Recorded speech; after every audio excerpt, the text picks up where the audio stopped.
Hello, my name is Maria Garcia, and it's my great pleasure today to have Amit Masurkar with me.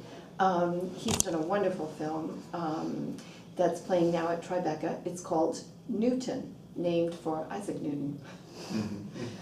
So the first question I have to ask you, Amit, is are we listening to many languages in your film, or because there's a Gandhi,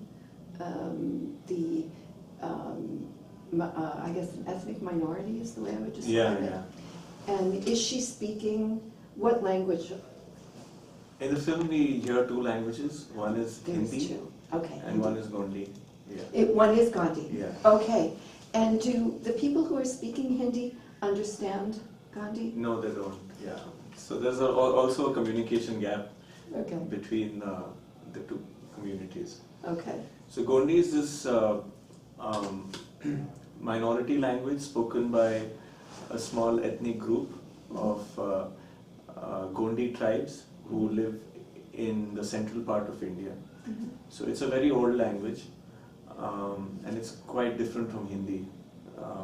It's a different language tree. And Hindi is the more dominant North Indian language. So most people in northern India and some parts of East and few parts of South India, they all understand or speak Hindi. So it's more like a trade language, like English is. Okay. And you were born in Mumbai. Yes. So no, I was not born in Mumbai. You weren't. You live there now. Grown up in Mumbai. Okay. So where are you from? I'm from Mumbai, but I was born in a small town called Bagalkot. But that was just because my mother went there when she was delivering me. Ah, okay, okay. And so did you grow up bilingually, or like did you grow up with English and with Hindi? Or? So we, like most Indians, grow up speaking at least two languages. So I grew up speaking four simultaneously. Wow. Yeah. So my mother tongue is Konkani, and this language in Mumbai, the local language is Marathi. Hindi is the national language, and English because we went to schools that taught in English. Wow. So you end up learning all four together. Wow. And and Hindi, Marathi, and Konkani are like if you could group them together, they are of the same language tree. So it's like saying Spanish, Italian, and French as Romance languages. So it's something like that. Okay. So they're very distinct, but they have some similarity in the syntax and the way it's structured. Huh. Okay. So talking about language, and which is culture, I want to ask you first about Newton, because your character, because it occurred to me that we may have some misunderstanding of it. There may be some cultural differences. So he's certainly idealistic, isn't he? But he gave himself the name Newton.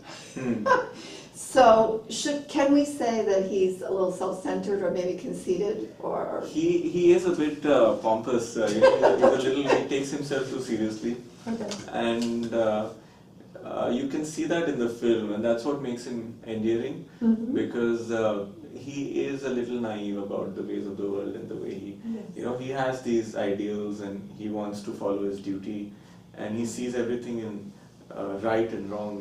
He's very bifurcated in his way of thinking. So I think as Newton was somebody who was also obsessed with honesty, truth. He was trying to seek truth, like most scientists of those times. It wasn't about money or anything. It was just knowing. It was a very spiritual pursuit, science at that time, trying to seek order and chaos, and that's what this Newton believes. He is also a part of that lineage. So he's trying to be like Newton. So it's just in good humor that we named him Newton. Okay. And is this kind of like an urban stereotype of a young Indian man?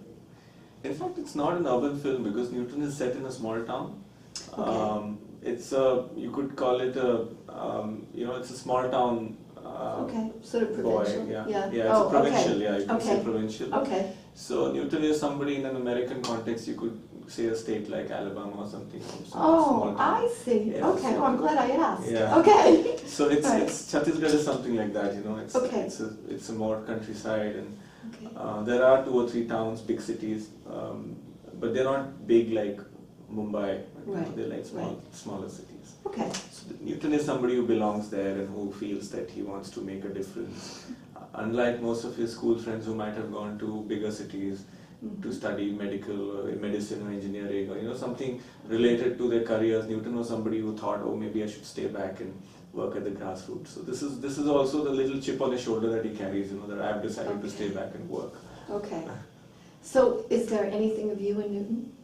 Not much, but I feel that when you write a story and you write characters, a little bit of you gets there's a sort of because if you write with a lot of love for each character, a little bit of you gets into all of them. So I'm sure, and not just me, I've co-written this with my own theory. So there's a bit of both of us, and plus the actor brings his own personality into the role. So it's an amalgamation of several, because we may think of Newton to be someone, but once an actor comes and interprets that role, it starts changing a little bit. So it's actually very interesting to see how a character gets evolved. So how do you bring that out?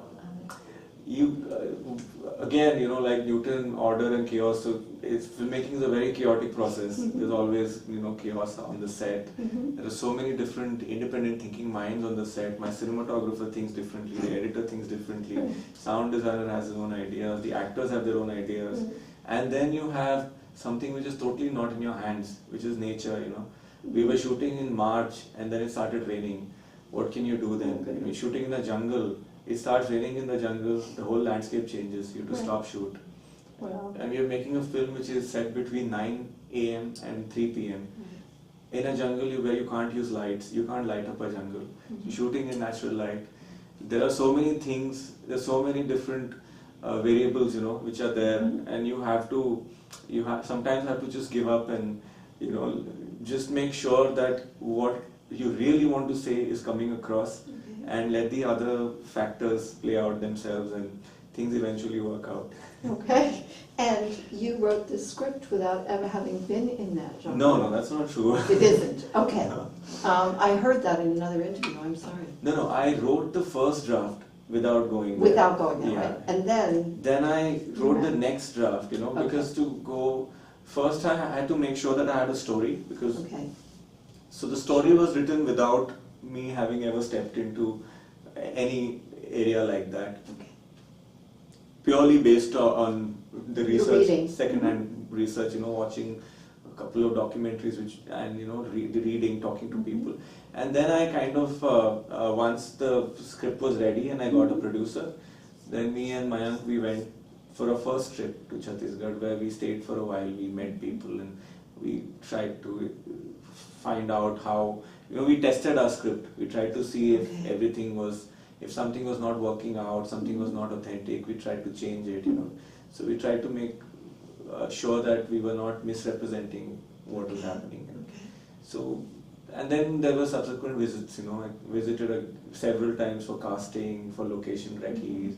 So every time I would go, I would meet interesting people, know more, stay there. Finally, a month before the shoot, we went and stayed there. Okay. So, And your casting, did you know some of these actors? I knew the lead actor Rajkumar Rao, Pankaj Tripathi, and Anjali Patil. All three I knew from before. Okay. And they are pretty well known actors in. They are. Yeah. Okay. They are well known in the art house circuit, and they're very well respected as actors. Rajkumar has even won the national award for his. Even Anjali has won. And I'm sure Pankaj has also won awards. They're all quite known actors. But the local actors that we cast, who form a large bulk of the film, they were all cast by my casting director Romil Modi, who stayed in Chhattisgarh and travelled extensively to audition people. So he stayed in villages, he kept auditioning people, and and finally each of those actors none of them are extras as such. They've all been cast. They've all been cast because they were good. Yeah. So Okay. including the police force, including it was everyone so was funny. like a local and Okay. from the area. So. And I have to ask you, in the production notes, it says that Anjal has studied Indian martial arts. Who, Anjali? Yeah. Okay. I didn't know there were Indian martial arts. So are they similar to Asian or? Yeah, so Kalari Payattu, which is the Indian martial arts from state of Kerala, is said to have, it was taken by Buddhist monks from India to China. Oh. So the first Shaolin master is actually from the Kalari Payattu. That's something, I'm sure you could Google it. Right. I don't know much about it, but this Kalari Payattu is this old martial arts which Wow. I think Anjali has done some training in. Wow, that's incredible. I think you can tell when she moves that she's a dancer. Oh yeah. Yeah, she's very quite graceful. graceful. Yeah. Yes. Okay, so I think we have to talk about all of the factions in the film, right? Mhm. Because I'm not sure that American audiences, in fact, I wasn't even familiar with the fact that there were Maoist rebels in central India. Mm. I could find maybe 2 or 3 New York Times articles. I guess first there are the Gandhi people who, I love that line in your film when someone is giving out the rules, maybe Newton, and and Anjali says, we've had rules for 5,000 years. Yeah. So the Gandhi people are, can we describe them as indigenous? Yeah, it's exactly like in the US, you have Native Or Americans. Native Americans. So, these are indigenous people from those parts, and most people who've settled have come from other places, and Okay. and about the Gandhi people, you want me to speak more? Oh, no, I thought like we should go maybe through each group because I'm not sure that, watching the film it seemed pretty clear, but I'm not sure because, like for instance, the army, should we describe It's actually a police force. A police force, okay. So then they would be local, not a national. So it's the central police forces, So these are basically people who might be stationed somewhere else 2 months ago. They keep getting transferred, So they could be in Bombay, then they get transferred to some South India, then they get transferred to some island, then this. Okay. So they're basically it's like the army, like Okay. You may be in San Diego this year, next year you're in Iraq, then you're suddenly sent back to Guam or something. So what do? You're not really, you don't really know the local customs. You're not very familiar with how to deal with stress. Right. These are young boys from poorer families, most of the policemen. So that's what happens, So this police force, they're not very well trained. Like the Indian Army is extremely well trained, and it's a very different organization. But a lot of these police forces are not like they're trained. They have like 3 months or 6 months of training. Okay. But like today in the news, if you read the news today in India, it's in the headlines. 24 policemen were gunned down by Maoists. So how does that happen? Because they are like badly, trained, and they are put into a situation which they are not familiar with or not equipped to deal with.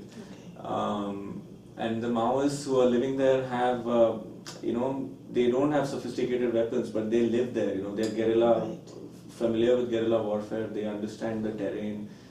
They are trained to live with very little food and rations and attack with very small numbers. Okay. So, and they know the area and the language very well.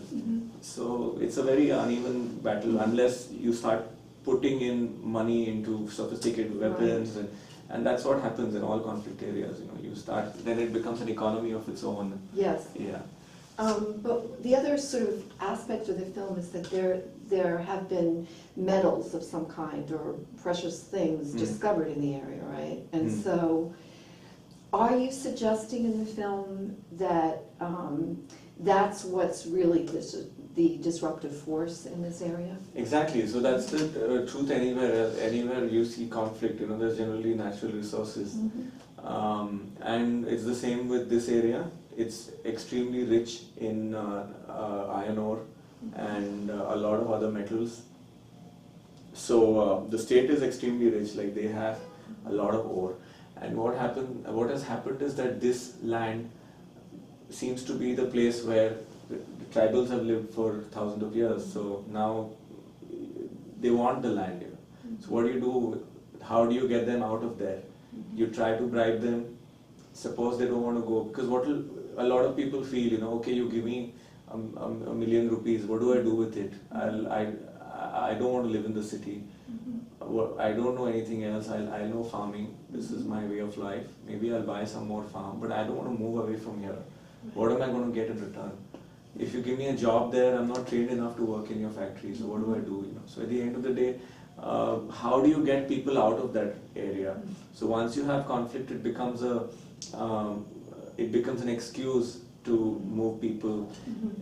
It becomes an excuse to get things done under this veil of conflict.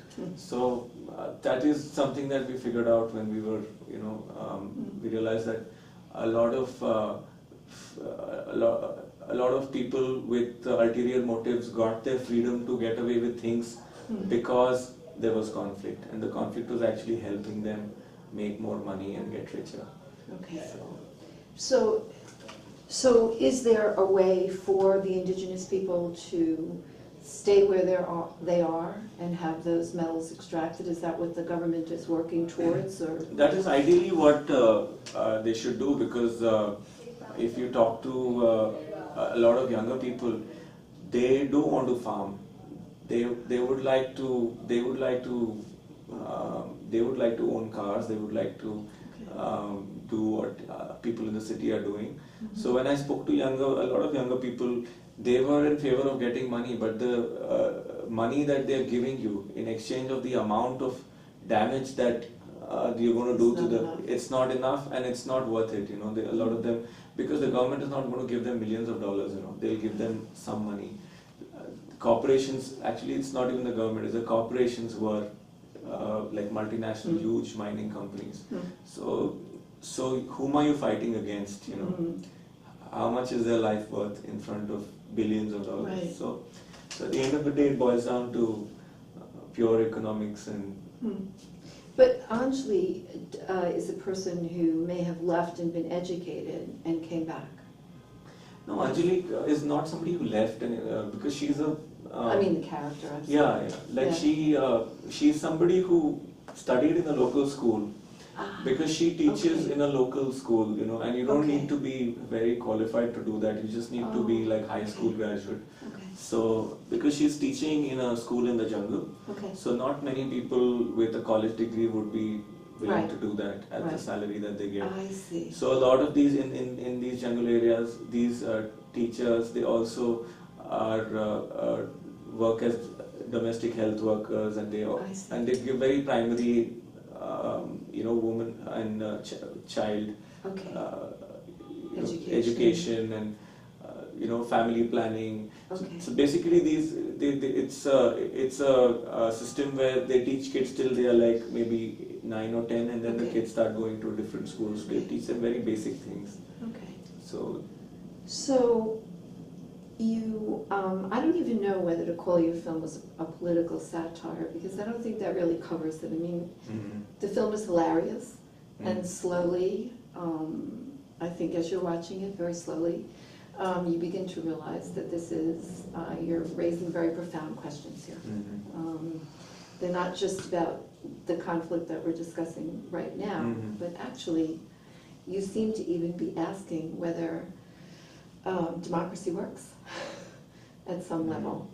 That maybe, it occurred to me when I was watching it too, that in a way, because you get to this issue of the multiplicity of people that live in India, and the various minorities and religious beliefs and so on, it's not very different than America. In that sense. I mean, we have a nation, we call ourselves Americans, you call yourselves Indians, but under that umbrella are many different kinds of people.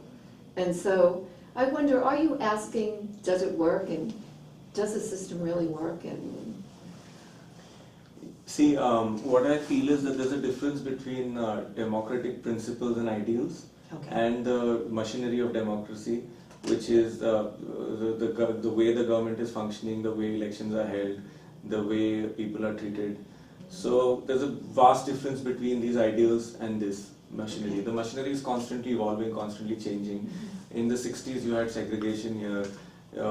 Before that, even women couldn't vote. So things changed now, and they're constantly changing. Even today, not everything is perfect, and there is scope for change. There are still states which where abortion is illegal and where there's no rights for LGBT.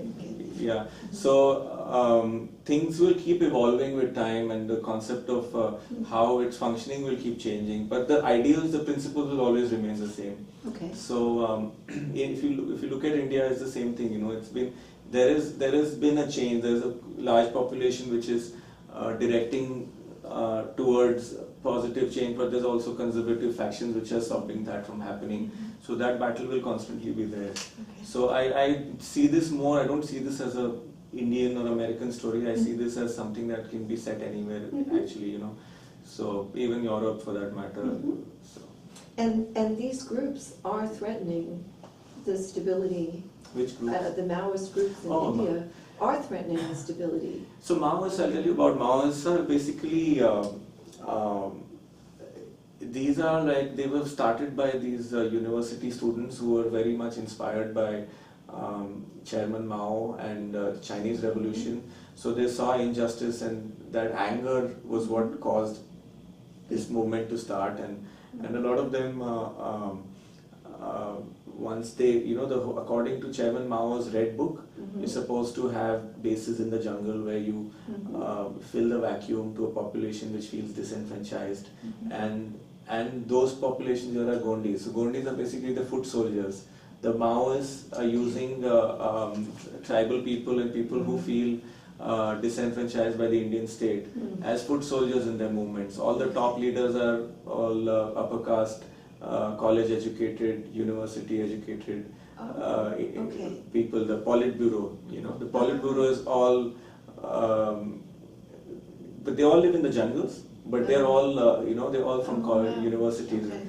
So, and all the foot soldiers are like all the people who are on the front fighting are local people who feel the injustice. So the Maoists basically want to overthrow the Indian state and have their own government in place. Okay. So then this is something which actually seems more like a pipe dream, because it's been around 20, 25, 30 years now, and it is boiling. It is very, like, there is a lot of strife there, but it is not something that will happen because the Indian state is way too powerful for this movement to succeed.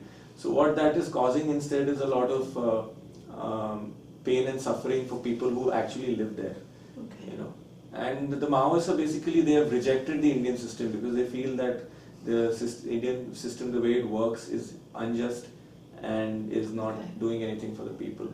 So maybe, I don't know, maybe the right way would be for everybody to, the basic political awareness and awareness of their own rights and awareness of other people's rights. That is something, if that happens, maybe a couple of generations down the line, things might change. Yes, because there is sort of the hint in the film that perhaps, sometimes in these movements, right, a government is moved to some progressive ideas, sometimes. Yeah. So there's always that hope. I guess I do want to ask you about, several times in the film, Newton realizes in order to find order, he has to embrace the chaos. And those moments are just priceless. So I guess I need to ask you about that. You so wonderfully, you opened our interview by talking about the chaos of filmmaking. So can you talk about this idea in your film, which I think sort of, I don't know, it's like this subtext in the film of we're always almost on the brink of chaos. And then Newton sort of, Newton just sort of stands up and makes order out of it somehow. He doesn't always succeed, but that's okay. Because it's like the earnest effort is part of the charm. So I was wondering if you could talk about that a little bit. Just the sense of chaos and embracing it, your character doing that. Yeah, I think that was always one of the driving forces behind creating the scenes. We all, like, it happens in 3 or 4 occasions, where you feel that something is going to go wrong. Yes. And then he tries to find out his own, like, try to chart his own route there and somehow try to make sense of things. Also, Newton is not somebody who's very enlightened. Like, he's not somebody who has the answers. He's somebody who has the right intention. Yes. And what I felt is that somebody with the right intention, he's also learning, he's also open. Mm-hmm. He enters an area without knowing much, and then he has empathy towards what is happening. He's listening to Malko, he's listening to what the people are actually feeling. He's observing everything and he's internalizing it. He's trying to process it. Mm-hmm. It takes some time to process it, but also he's trying his best. And he's always talking about these high ideals and upholding democracy. But at the end of the film, he picks up, he does something which is very undemocratic, Mm-hmm. which is why he's human. So. Yes, he's a wonderful character. Thank you so Thank much. you. It was a lovely film. Thank you. Thank you. Thanks for the interview. Thank you. It was